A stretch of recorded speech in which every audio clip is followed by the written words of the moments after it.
The content you're about to hear is a part of a paid programming segment. The views, opinions, and statements expressed belong solely to the sponsor and do not reflect those of Podcastic or its host. This segment is for informational and promotional purposes only and should not be considered as advice or endorsement. Listener discretion is advised.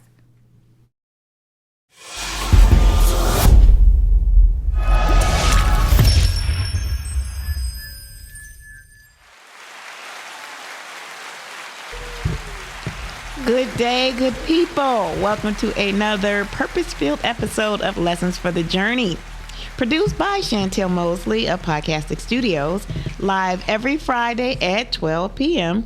on Facebook and YouTube. I am your host, Dr. Hetheru, personal change coach, and joining us in the studio is our co-host, Ma'at Seba, our motivational healer. So every episode, we explore the realignment of women's wellness, spiritual insights, healthy relationships, and real-life lesson journeys. Every conversation is designed to help you understand your why, heal emotional patterns, and grow in spiritual maturity as you move differently in your next chapter life and relationships. If you are seeking clarity, healing, and empowerment, this podcast is for you. We challenge you to take what resonates, reflect deeply, and as it aligns, move with intention towards your next steps. To get connected with our inner guidance, we use the Ma'at memos or myself and I cards to awaken our inner voice. Each one of us selects a card and we share what comes to mind.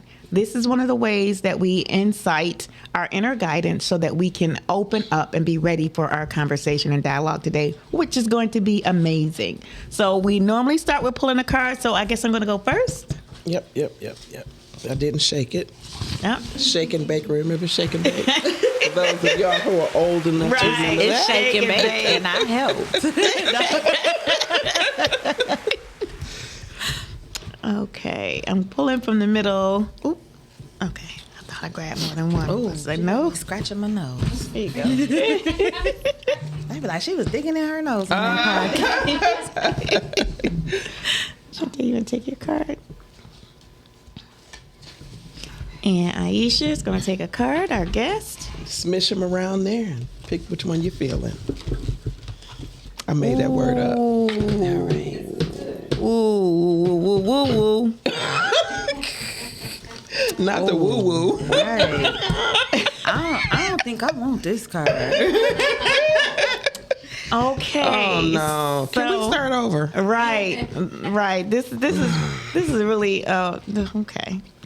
Do you give yourself acknowledgement and praise for your achievements in life? Why or why not?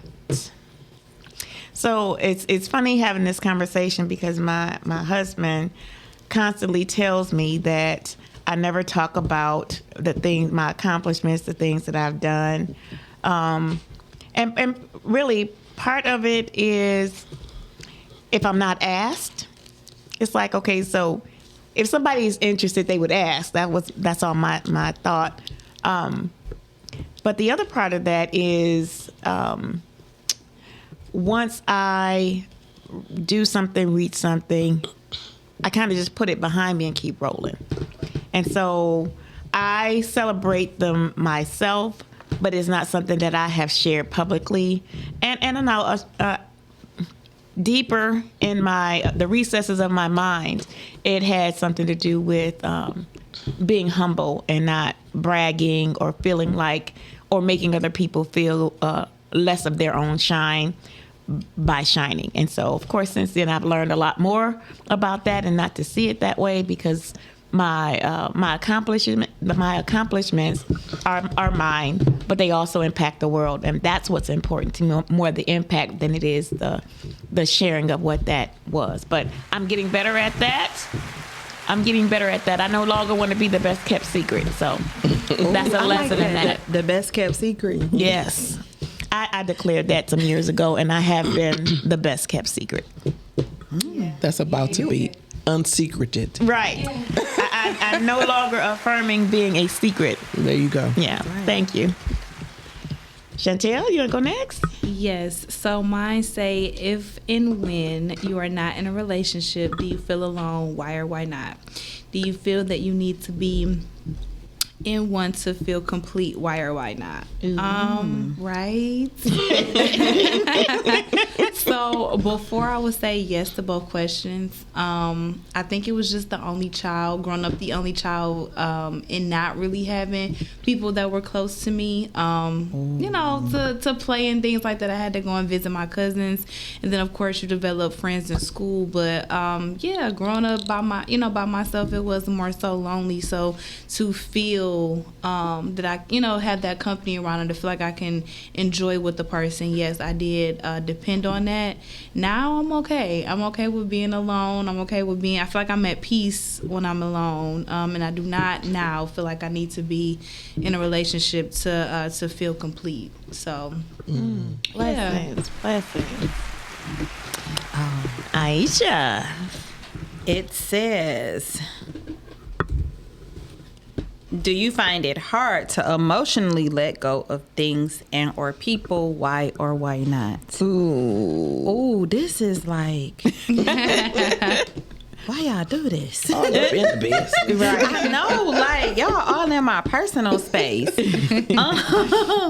Do I find it hard? I think it depends on the situation, and the person. Like, I think I had to learn to let things go emotionally, like whether it be people, because people are only meant to come into your life for a reason, a season, and some are a lifetime. So you have to learn to decipher that. Like, okay, is it my time? And not like hold on to it. That's like your favorite pair of shoes, you don't want to let go, but like, okay, you didn't glue the sole back on. Right. So I think it depends on the situation. I don't want to answer mine. Well, I kind of don't care, but this says, what embarrasses you and why? Ooh. Okay. Well, I done been through so much stuff in my life, I don't even know that I get embarrassed anymore. But I can give you an embarrassing moment. It wasn't funny then. Well, it kind of was, but it really is now. I was walking. Now, if there's anything embarrassing, it would be this. So I really don't have a lot of embarrassing moments other than stuff that I call like stupid. Like I'm tearing the place up, trying to find my phone, and I'm talking on the phone. Stuff like that. That's not embarrassing, but it's kind of like stupid. Yeah, stupid. But the embarrassing moment that sticks out to me was I was on the way to the credit union. I had just parked. I got a good spot, like right in the front. And I got out the car. I'm looking all cute and everything. Walking across to get to the sidewalk, and why did my pants fall down to my ankles? And of course it's a strip mall, so I wasn't the only person there. And I think a guard did see me because I saw the way his head tilted. Listen, I just pulled him up and went right on into the credit union. Like, what was I supposed to do? Right, just stand there. Right, you had seen whatever there is to see. Let's just go and handle my business. It's called the backup plan. Hey, I still got to go in this credit union. Yeah. I'm not going to go home. My face is not going to change. It's still going to be me if I change clothes, Wow. That was funny and embarrassing. Yes, really let me just pull my pants up and go on. Right. And so our call-in number is 810-560-0658. That's 810-560-0658. And we are going to introduce to you our topic for today. Of course, it is the spiritually mature woman. And our guest who represents that spiritual mature woman is Iesha Brassell. And she's going to share some time with us. She's going to share a little bit of her story and her journey, which, again, dial into your spiritual insights.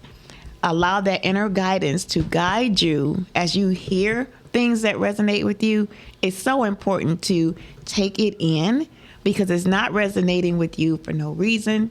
it is resonating with you for a reason and on purpose. So take the lesson, take the wisdom, take what you need. Everything else, you can put a pin in it and set it to the side. But we also want you to hydrate.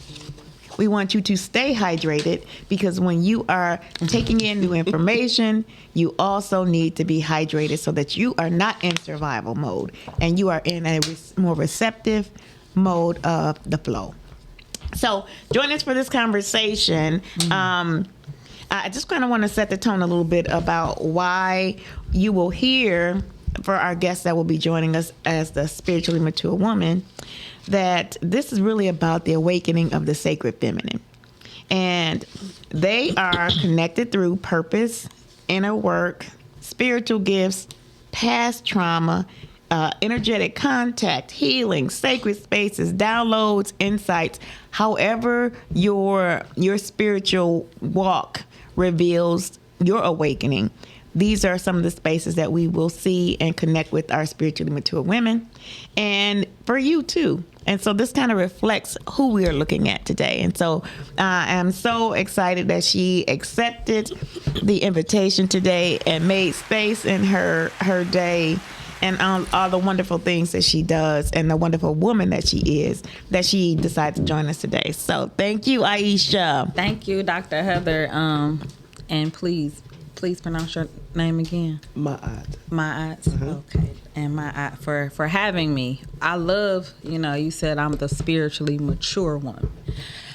Yeah, like I believe in being transparent. Like, I'm on the, fence. I want to be a little mature, but, like, I'm from Nook if you buck stage, so it's like I'm kind of like, I'm a little, like in between, but I definitely have like appreciated this journey of life, of, like learning lessons, of having people, like pour, into me, women, men, being open and receptive to like listening and understanding. Like I wasn't mature all the time. Like, it just took, time, patience, a path, to get there. Somebody that didn't give up on me, people that like prayed for me, people that would, like talk to me in the midst of like, hey, like, or sometimes just be in silence. Like,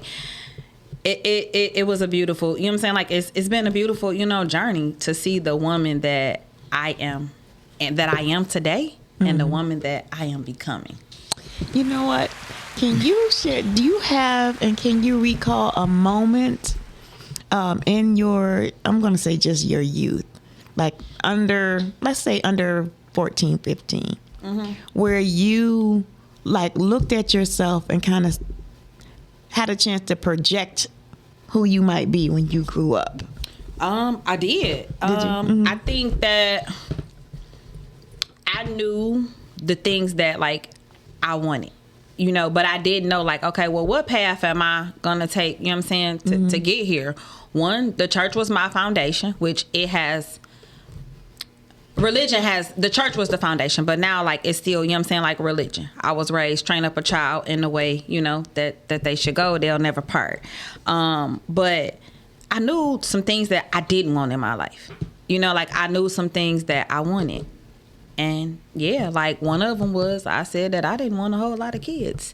Like, but I had one. Like, that's it. I told my parents, this is my one time to, I'm procreating for your this is it. This is my one contribution. Like, no more. And that's it. But like, I knew that I said that I wanted to be married. Unfortunately, no, I'm not married at the moment. I am happily in a relationship.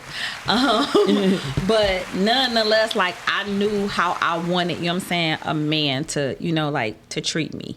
And it was basically based upon the way that, like, I was raised. I hear Dr. Calvin Mann talk about the importance of having a man in a home. Like, it is. It's important. Like, fathers are truly important. Like, ladies, no, we can't raise these kids by ourselves.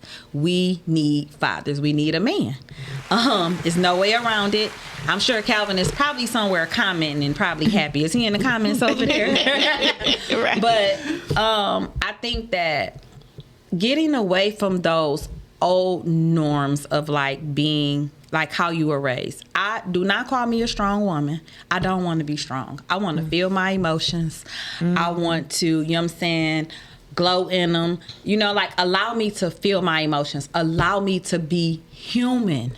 Allow me to be a person. Like I'm a woman. I'm not meant to be hard. I have estrogen, not testosterone. So no, like I want to be soft, you know?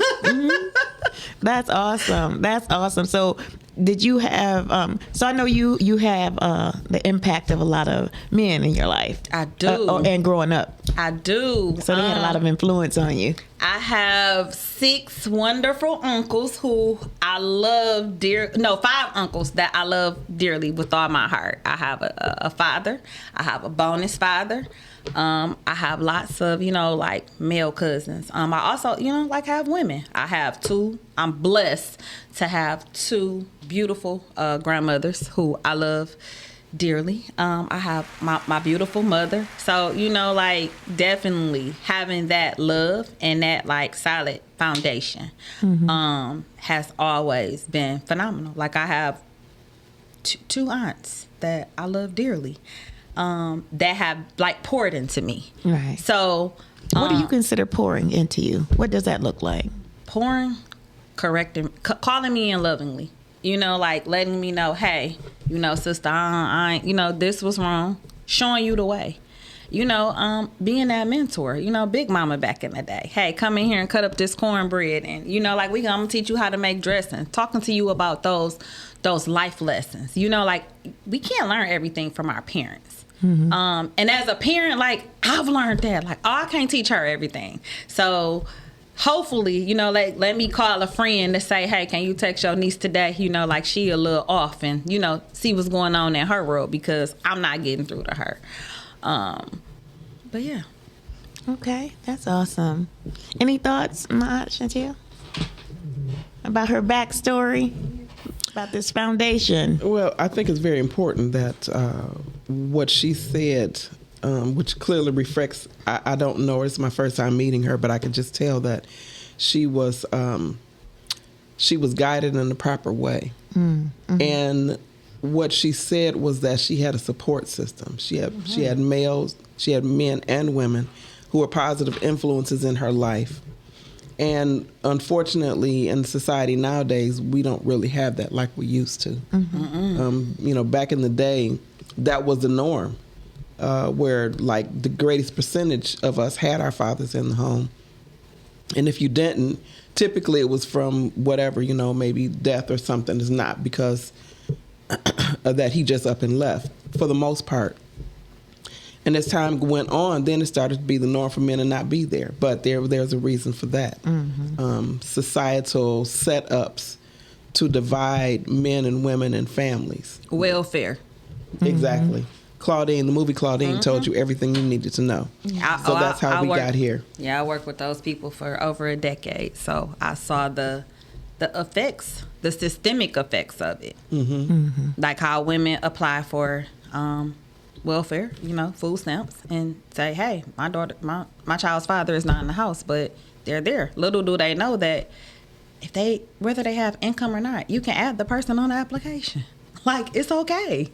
It didn't used to be like that. No, it did. Yeah, it did. If you had a man in the home, you couldn't get it, and they would come and check that. And then when they started doing was that when if you needed assistance, you didn't put a father's name on there because you're trying to protect him, you couldn't get it unless you put a man's name on there. So clearly it was a setup for the destruction of family. So it's very important to have a foundation, a strong foundation. If it's not your immediate family, then, you know, it could be bonus families. You know, apparently you have a stepfather. So they don't necessarily have to be blood to assist you in guiding on how to live and how to assist you in raising your children. So yes. So I do have a question, because there's some themes that kind of follow in the path of women of purpose and women who are called in this season that we share in our past season, like in our youth. Would you did you consider yourself different when you were coming up? Yeah, I had to go to church 6 days a week. Okay. But yeah, I consider myself to be a little, I was more mature. Okay. And I had a different like outlook and perspective, like on life, on like finances, on, family. Because that was the dynamic, that I grew up, under. Like, hey, like family is everything, like it wasn't until I'm older when I started like, oh, I'm supposed to pour, into me. Like, you have to be here for others, but you have to take time for yourself. Pour into yourself. Acknowledge, the gifts like that you have. And no matter how I try to like run from it, like, nah, it just like happened. I remember being, it was 2004. Our pastor talked about the purpose life driven. The purpose-driven life, the purpose-driven church, too. Yep. Yeah. Yeah, so he talked, that was his sermon for that year. He had us purchase the book. I never purchased the book, but I was there for those lessons that he taught. And I remember him asking, and this has resonated with me since 2004. At the forefront of my mind, he always said, think about, like, your purpose is something that you love to do, right? He was like, think about all of the jobs that you had. And at that time, I was 21. So I'm like, I haven't had, like many employers.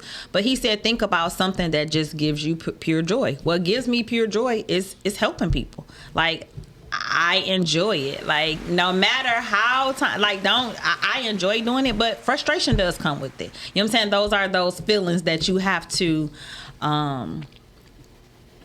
try to be in control of. Mm-hmm. Use the Mel Robbins theory, because sometimes, helping people can be a task.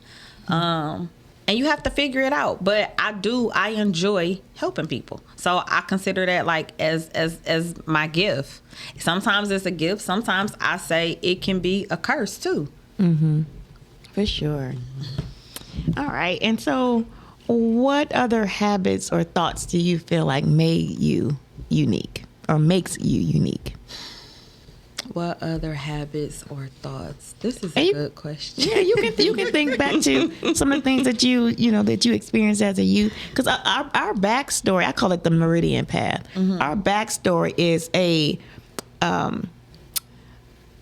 tapestry of events that, when you look back at it, you can see patterns. You Definitely. See patterns of behavior. You see patterns of growth. You see patterns of emotion. You see patterns in your relationships. But it's that path. It's really, if you put a pin in all of them, you would start to see, and it would turn into like the shape of a spine. If you think about our spine and the different what do they call vertebrae? Vertebrae. Mm-hmm. If you look at that and you look back at your backstory and you start to map, it is that same significance of the foundation or the structure of your life. And so I'm just challenging you to think back to see what habits that you may have had that time. Like maybe you read every night, maybe you had a diary, because it was called diaries back when we were young. It wasn't called journaling. No, diaries. It wasn't. Mm-hmm. So I did have a diary. I did used to write. And what's funny is I started tapping back into those gifts recently, like writing. Thank you for jogging my memory. Writing, doing poetry. Mm-hmm. What are some other things that I did? Were you into sports? Were you into music? No, not sports. Sports, not at all. I was too clumsy for sports. 2 left feet. I love music. Like, music was definitely like the foundation. Like old school, new school, gospel. I love music. How does music affect you when you think about that? Like music, if I need to hear like some inspiration, I'll turn some music on. It doesn't matter if it's, like gospel. Like before I came here, I was listening to Songs of Blackness, Optimistic. Mm. You got to keep your head to the sky, especially, in these days and times. Even, when you fall, you stumble.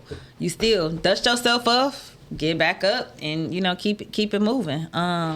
But yeah, music is a thing for me. Like, music, it calms me. Like, I get a message, you know what I'm saying, sometimes from, you know, like, all music that I listen to, whether it's trap, old school rap, whether it's gospel, R&B, neo soul, like you are hearing, you know what I'm saying, something.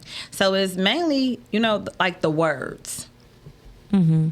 So that's important to you, that the music you listen to, that the words that they're speaking, does it necessarily just have to be truth, or is it? Of course, it has to be truth.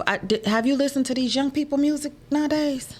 You know, you probably don't even understand it. You got me when you said trap. So I still don't know what trap music is. I don't know what trap vegan is. I don't know what trap means. I don't know what that means. When you see I'm not coming. What did you say, trap? I heard it, but I don't know. I heard trap vegan. Trap music. I heard it, but I don't know what that means. So that's like that, you know, gutter rap music. All of it's gutter rap. Yeah, the kind that your mom, you know, when you was younger, like, did y'all listen to NWA or anything, Two Live Crew back in the day? No? I didn't listen to them, but I know who they are. Yeah, so that's kind of like, you know, the trap music. But the music that the young kids listen to now, I don't know. I'm like, I put my headphones on because I don't understand it. I don't understand the song I'm a dog or a mutt. Oh, That's a song? Yeah, I'm a dog, I'm a mutt. Really? Take your time, don't you rush. Yeah. Like, wow. We've digressed that low. I you know, and I'm not trying to judge it. But whenever you put behind I am one, you got to believe when people tell you who they are. Mm-hmm. And trying to listen to the words of that song, that's a clear admission, I suppose, of his truth. Okay, so I'm not going to go too deep in that because that's a whole nother direction that I'm trying to go to. But I think it's...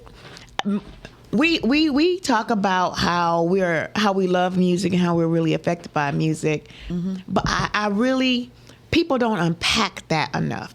Like, I know one of the songs that just sets me off is "Funkin' for Jamaica."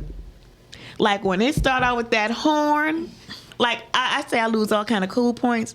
It takes me back, but the reason that I respond and I react that way is because it is like a straight shot back to summer 1980, 83, and our block club parties, hot dogs on the barbecue, the little flags that they put up around the tree. Like, it immediately sends me right back to my block that I grew up in. It is like a time travel for me.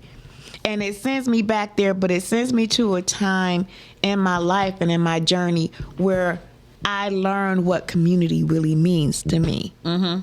And what extended family, because, you know, otherwise I couldn't go in the street.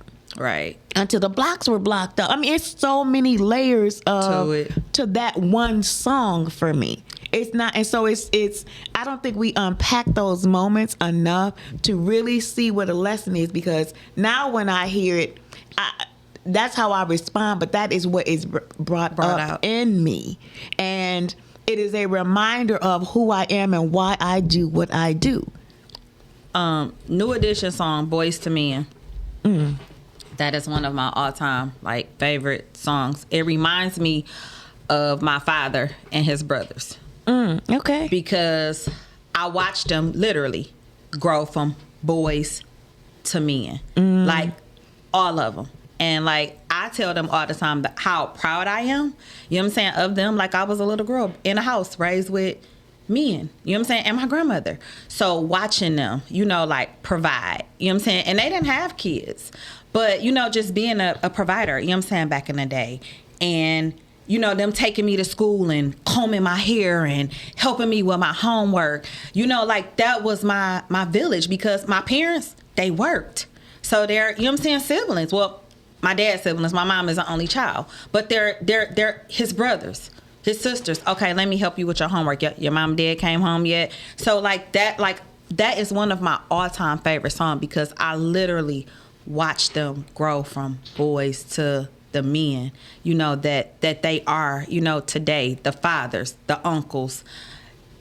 It's amazing. Yes. You know, it's very amazing to see that transition and growth. And even like, it's funny because I said I'm kind of like at that age now where, you know, I can say girlfriends. You know, like before you'd be like, ugh, girlfriend, like, nah, but no, like I have a great gang of girlfriends. Like they come from all walks of life. You know, you have your day ones, you have those that you met in high school, college, you know what I'm saying, along the way. But I have a phenomenal sister circle. Like when I'm down, one of them is gonna call, they gonna give me some inspiring words, maybe some that's not so nice, but they gonna pull me out of whatever rut it is, like that I'm in. If I'm happy, like we gonna continue, you know, the momentum. But I think that's one thing that's missing in today's society, like, you know, loyalty. That's one thing that I was taught as a gift, like, you know, being loyal, standing on your word. So those are things that are like big to me. You know, like you can't stand on your word. Like I can't, like, you know. And a thing that has been recent for me is protecting my peace. You know, those boundaries. Like it don't matter. Listen, I'm going to draw my fine line in the sand right here, and I am going to protect my peace. And, you know, like, I have to. Like, it don't matter. If it's with my daughter, listen, the dog, hey, you barking too loud. Like, I'm trying to relax. Right. So we have a listener, Iesha. Hey, Iesha. Thank you. She said, you ladies look radiant. Great conversation. Thank you. Blessings and happy Friday to you, too. Thanks for joining us, Iesha. We got Iesha here under the microscope. I know. Right. So here's another question. So when did you realize you had found your purpose? When I realized it in 2004, but I ran from it. Like I did. I caught myself running from it, but it was like the jobs that I had, working in a hospital, working for the great state of Michigan, you know, like working with the youth, but like like being an advocate, you know, a community advocate. Like now I just embrace it. It's natural. Like I can't, it's inevitable. So what combination of things happened that you were like, wow, this is what I'm supposed to be doing? And what was the fear that made you run the first time? Or in that time, 21, maturity. I wasn't mature enough. Like I didn't, you know what I'm saying, receive it. Then I became a mom. And my daughter, having her autism diagnosis, you know, going through that fire, you know, well, through the storm. I remember when we first had to get her diagnosed. Thank you, Kim. Blessing. I think that's one of that's my girl. We grew up together. I love you. Her mama used to kick me out of her house every day. She did. She used to be like, go home, Iesha. But when my daughter was first diagnosed, like I was a young mom and I was under 30. I'm like, what am I going to do? Like, what do? I don't know what to do. And one of my friends at the time, she was like, Iesha, she said, life is not about waiting on the storm to pass. Like, you got to learn how to dance in the rain. And I'm like, wow. I said, what are you saying? I don't know what this means. I need for you to repeat say that one too. again. Life is not about waiting on the storm to pass. It's about learning how to dance in the rain. I love that. Somebody said that to you? Yes. Oh, we got to bring her on the podcast. Yeah, she did. And that is insightful. Ever since beautiful. my daughter was 3, that is one of the affirmations that I live by. Wow. Because we definitely been, what's that, the storm? We danced in the rain. We've been through the storm. It's sunshine now, y'all, because she graduated in June. So, but it was definitely that, like learning how to navigate the system with her, the education system, learning how to navigate the medical system, like just being like, just her overall advocate. And that I'm like, look, I can't carry all this. Like, what am I supposed to do to relieve this? And I kept hearing like, well, right. You know what I'm saying? Advocate for others. Talk about policy infrastructure. And so that's when I realized, like, oh, you like about systems framework. Like, people think that it's crazy for me to love policy, but I developed my love for policy by working for the state of Michigan for 14 years and realizing that this don't add up. 2 and 2 is not equaling 4. Like, oh, the system is designed to fail us. And I think a lot of times that people don't realize that it's a process. Like, life is a process. If I'm right, like, it's a process. Like, please, I can't, my eye. Like, you didn't get your age, you know what I'm saying? You didn't receive your wisdom, you know what I'm saying, at 20. You know what I'm saying? Like, it was a process to get there. The same thing, too, with you, Dr. Heather, even, me. Like, I didn't get to this point by, not knowing, or, you know what I'm saying, people pouring into, like, I had to grow. Yeah. So I had to grow into my purpose. Like, no matter how hard I tried to, like I said, run from it, I had to grow into it. And so just a shift in the lens perspective. For spiritually mature women, this message is for you. Just a slight change of the lens. I just want to go here for a minute because I think this is important, and it's a good place to kind of interject this thought. That we are physical beings and spiritual beings. We are in a season of a great awakening. You're awakening to what you already remember. And so I see remembering in 2 ways, right? Remembering meaning to recall, but also remember in putting yourself back together. These are our members, our minds, our thoughts, our heart. These are our members. When we were born into the world, we were born into the world with a purpose, on purpose, in purpose. What we are doing in this season is remembering what that purpose is. That is the recall, and that is the putting it back together. We brought it into the world with us. We just have to restore it. We have to bring it back. So this journey, the journey is about the remembering your purpose, remembering your why. And that's why when you get it, it's like, aha, that's why you ran the first time. Because you're like, oh my God, I know what is expected of me and how huge this expectation is. I don't want it now. I know I agreed to it when I came here and I was born with it, all that. But as I look at life through this small lens, I don't want that. Not at all. And I would even say, and I would ask my aunt this too, and Chantel this too, that when you found that moment, that our first response is to run. It's too big. That was my response. My response was like, God, you need Oprah and Ayanna Van Zandt. This is their stuff. I'm like, do you see who I am? I don't have that kind of resources. I don't have that. And I went on talking about what I didn't have. And Spirit listens to me go on and on and on and said, it's funny. But I said you are. I said you can. So if God calls you, it don't matter what nobody else say. Listen, you try to tell God, happen. You tell God your plan and see what happens. Because I told him, I said, oh no, God, this wasn't part of my plan. Good luck with that Right. I was like, no, this ain't what I want to do. And I'm like, I know he was like, are you serious? Like, oh, okay, go ahead, Iesha. So you think you gonna do it this way? You'll be back. I know sometimes he be like, oh, girl.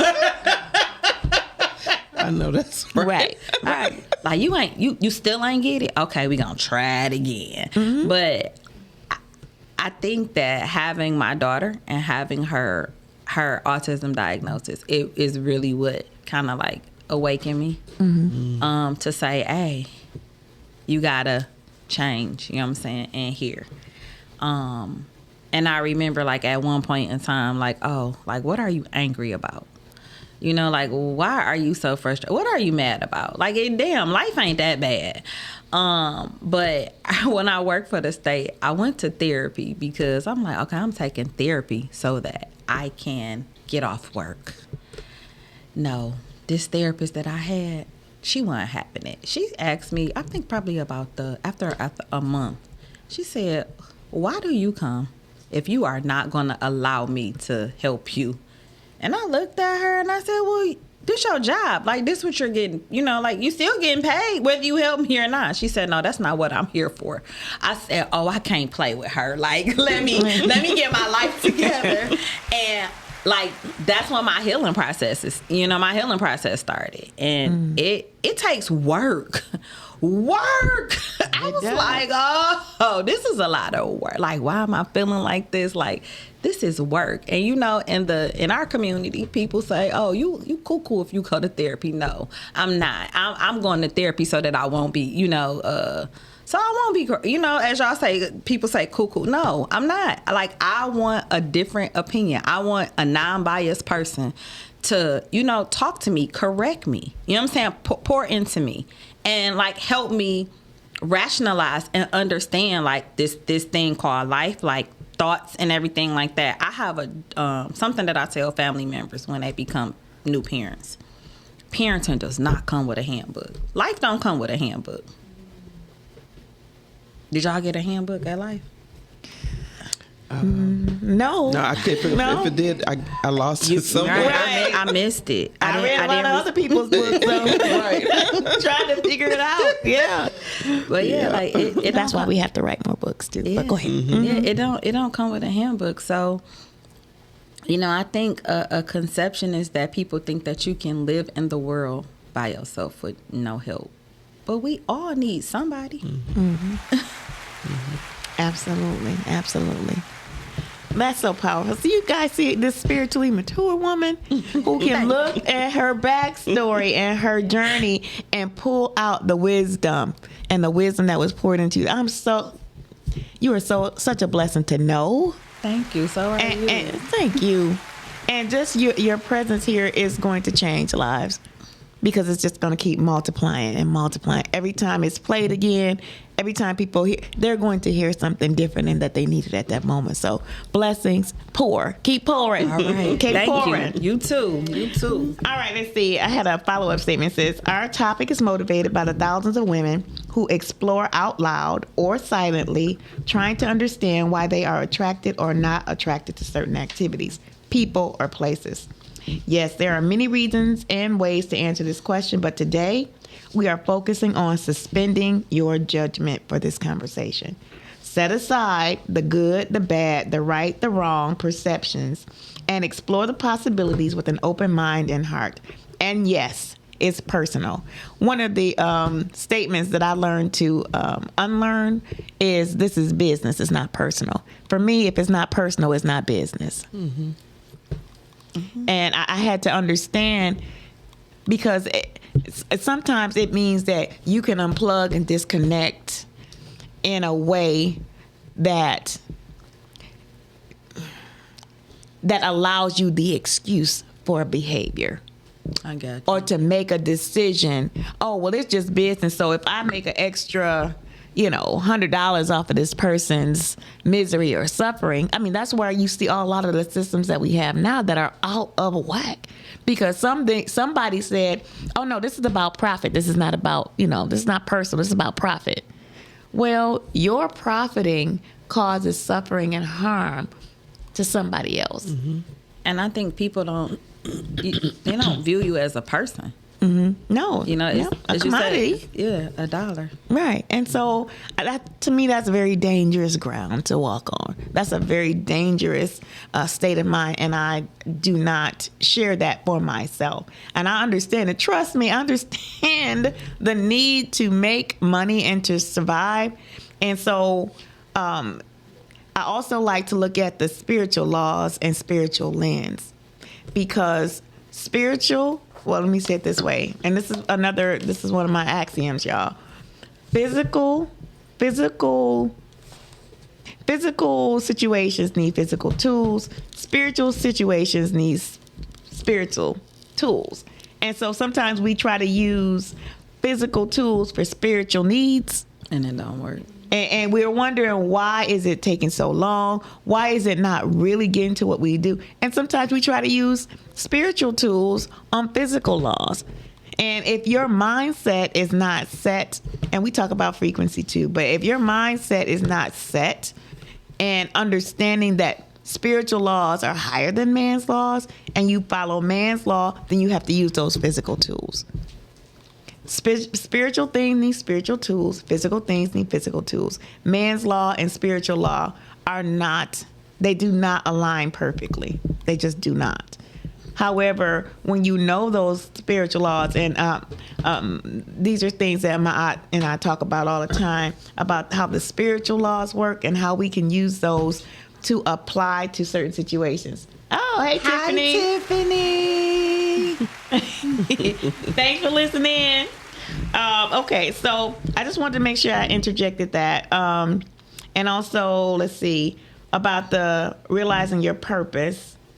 I'm gonna put my eye on the spot. How about you? When did you recognize your purpose? Okay, recognize is the key word. Because I had always been, I'd always been closer to males or working along with males or male friendships than I was females. Not trying to be boyfriend or girlfriend, none of that, you know. Just like, yeah, it was just always, everywhere I worked, it was, you know, mostly or all males, even right now. And so, of course, I didn't even pay attention to that. It just was something I just thought that's just, you know, that's just the way that it happens. And then eventually I realized that working with men was part of my calling. So I have a prison ministry now with working with men. I don't go into women's facilities. I only go into men's facilities. And then I have a men's spiritual support group that I started. And then I'm going to be working along with another group that works with incarcerated individuals. The greatest percentage of them are men. So that's part of my calling, but it took me a long time to have that aha moment that, you know, my part of it was to work with men. So, I mean, it should have been obvious because everywhere I went, you know, it was just men there. And then they would, you know, talk to me like I was one of the guys with respect, you know, share stuff that they never told anybody else. And then, you know, I can kind of talk to them, bring them down off the ledge, or, you know, help and support them in whatever they were doing. So if you want a time element, that probably was, about 20 some years ago, I think, is when that sunk in. And when would you say you accepted that as your purpose? How long? What was the time between, you know, the uncovering of it and then the application of your purpose work? The part with the men, I accepted that. I didn't have a problem with that. It's the other part, you know, that I'm still fighting that. And as you said, I was laughing with you, not at you, but you know, kicking and the screaming and the why me? Do I have to? I don't want to do this. That whole defiance thing. I'm like, why do y'all even be? I'm talking to spirit. Like, I'm so grateful you're patient with me. I don't know why, because if I wouldn't be doing it if somebody was as defiant as I was. But it was part fear. And then I realized when you stop the fighting and go along with the program, your life smooths out. And like, I don't understand. It's like, and when I would be obedient and things will work smooth, then I go back into the defiance. I'm like, what part of this are you not getting? You know, you're going to do it. You either going to do this the hard way or the easy way. Either way, you're going to do it. So, and the choice is always going to be yours. So, you know, I got like 1% left of defiance. I have been beat down 1% to a liquid pulp. Yeah, I've been beat down for years. So I've got 1% left. I'm really almost there. Yeah. So when I come in I ain't say next time, but when I come in and you all see this, then you know. Then you know I did it all the way. Right. Yes, crossed over. I'm going to watch the podcast like, hey. That's awesome. Okay, so Iesha, tell us a little bit about what you do now and how that affects your purpose work and how we can get in touch with you.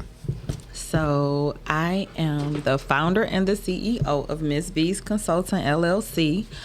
What does that mean? I bring disability awareness to organizations. And like, it's important. It's very important. The disability community is the forgotten community. Like, and they deserve love. They deserve to be poured into. They deserve individuals to have, patience with them. They deserve, understanding. So this is part of, my purpose and my passion. And also, I have a daughter, again, that has, autism. So soon she'll be going out into the workforce. And so this is one of the reasons why I started Ms. B's Consulting. If you are looking for disability awareness training, if you are looking for ADA compliance, please contact me at www.msbyourconsultant.org, or you can reach me at 313-444-7611. That is another way of contacting me. I have a community event coming up on Tuesday, February 17th, where I am building community. Whether you are a caregiver, a teacher, a lawyer, a doctor, it doesn't matter. Community, please come out and learn. Parents, come out too and learn about resources that you can utilize. Tools. It's tools in life that you can utilize to navigate the system. And I provide all of that information. It'll be at 3331 Finkel Avenue, February 17th from 6 to 8. The event is on Eventbrite. You can look up the word empowerment. It is free. I do provide food, but please, I strongly suggest that you RSVP. So I have a question. What type of disabilities? Is it any disabilities from accident injuries, seniors, or is it a specific audience that you work with? Intellectual disabilities. I love my seniors too, because a lot of seniors are not aware of programs that they may qualify for through the state of Michigan, like having that Part B paid, within the income guidelines. Within the income guidelines. I want to pour into my community. I want to, empower them, let them know you don't have to be a victim of your circumstance, like whatever it is. Again, I'm a single mom. I raised my daughter. Raising my daughter. She graduates in June. And if you have a child that has a disability, it's hard trying to get them a high school diploma. It's very hard.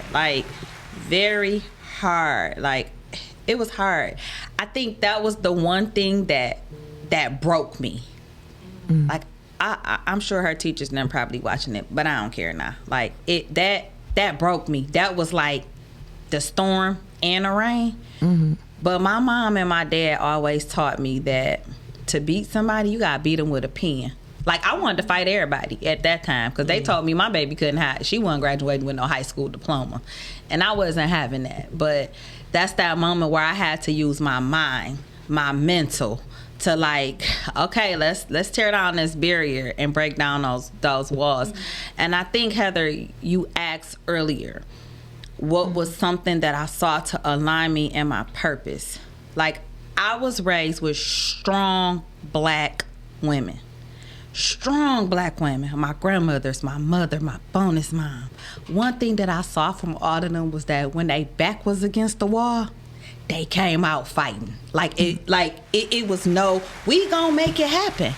And that's all that I thought about for my daughter. I gotta make this happen for her. And I'm probably about to cry, because nobody knows my story, but I know that parents, they got, y'all, firsthand, I understand the system that you're up against. I understand how hard and challenging it may be, but it's light at the end of that tunnel. You gotta put in the work. This was some hard work that I had to put in, but in putting it in, it definitely molded me and helped me on my journey. And because of your perseverance, because of your presence, the rest of us are better for it. Thank you. You went through it for us so that we can be better. We can have better children, better community, better families. I'm just thank you. Thank you. You're welcome. So we see you. Thank you. We see you. Thank you. And it's such a blessing to have in your circle women who are spiritually mature that understand that the result of what we do is to multiply. Because, and again, write your story. Somewhere there's that book that is going to help move more people, because you can see it and you can use it as a tool for guidance during this process. I already know it's in motion, so I already know when people have books. That not just your backstory, because that's a great foundation for it, because people have to know that you can make it. You can. You can do it. Can. And sometimes, like you talked about the storm, sometimes it feels so overwhelming. And so I'm going to ask my aunt for one quick tool for what to do when you feel overwhelmed.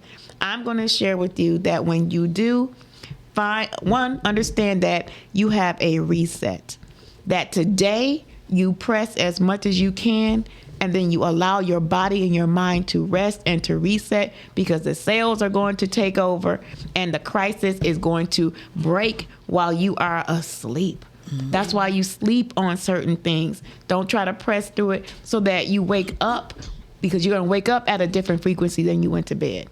But when you wake up that next morning, then you reset, because now you have a new day, a new opportunity. And the saying for us for this year, for me and my husband and our family, is no 2 days are the same.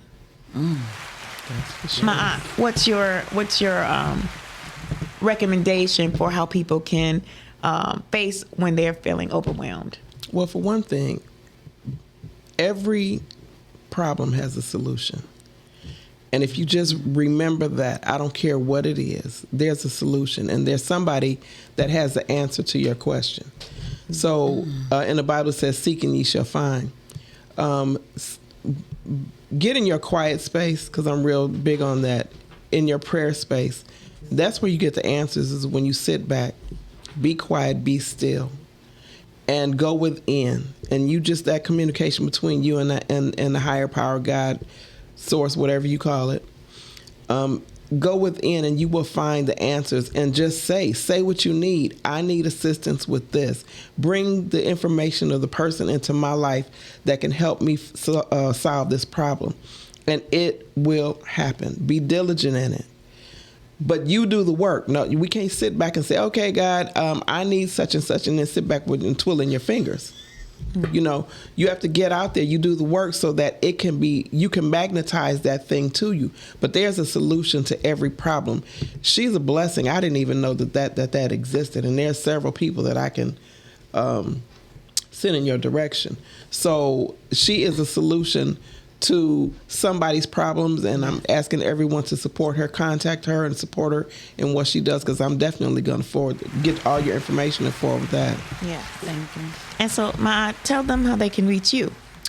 So my email address is relationshipfirstaid@yahoo.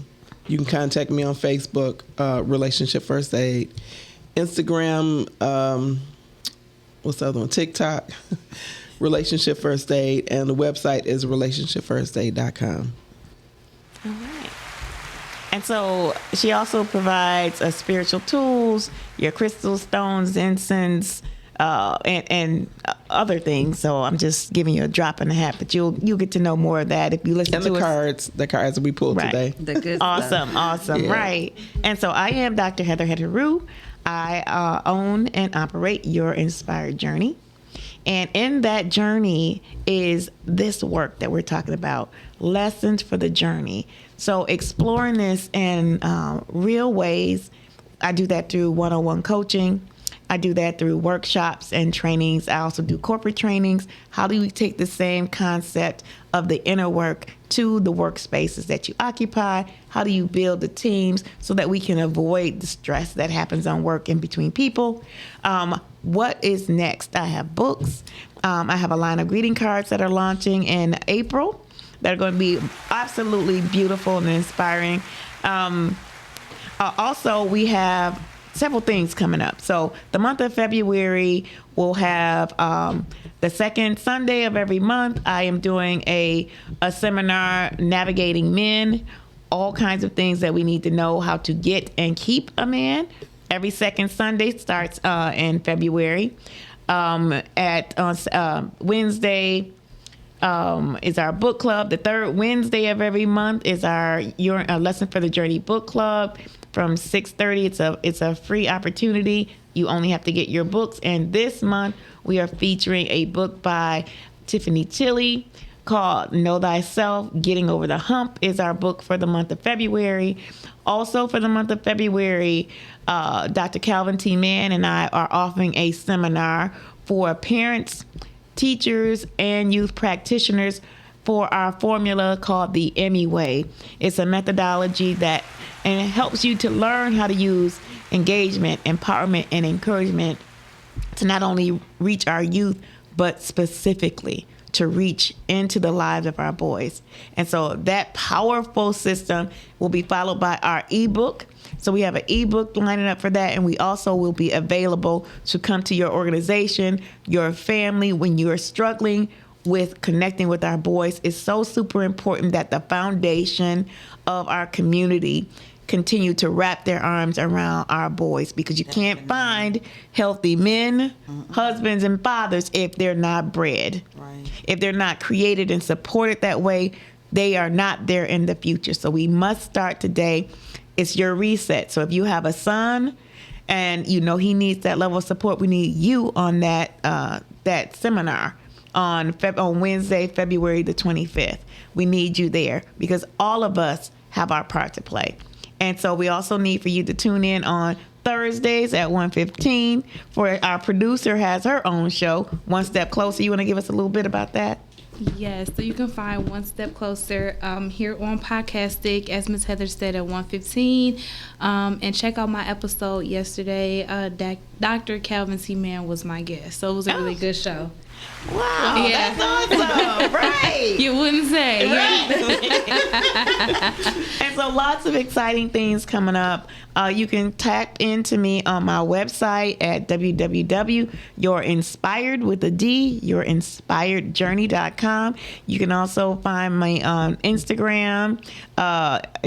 We just put in my name, Hetheru, and it's inspired_1.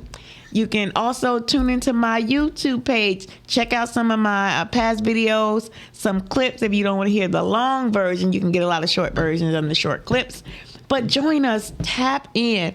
This is some of the tools and insights that we have been given to share. It is not meant for us to hold it to ourselves. So we're putting it out in all the different ways that we can put it out in our books and our workshops and our one-on-one coaching and on this podcast. Yeah. So stay tuned. We want you to tap in. This season is very important to the awakening of our community and ourselves. So remember that recall. And remember that we are putting ourselves back together.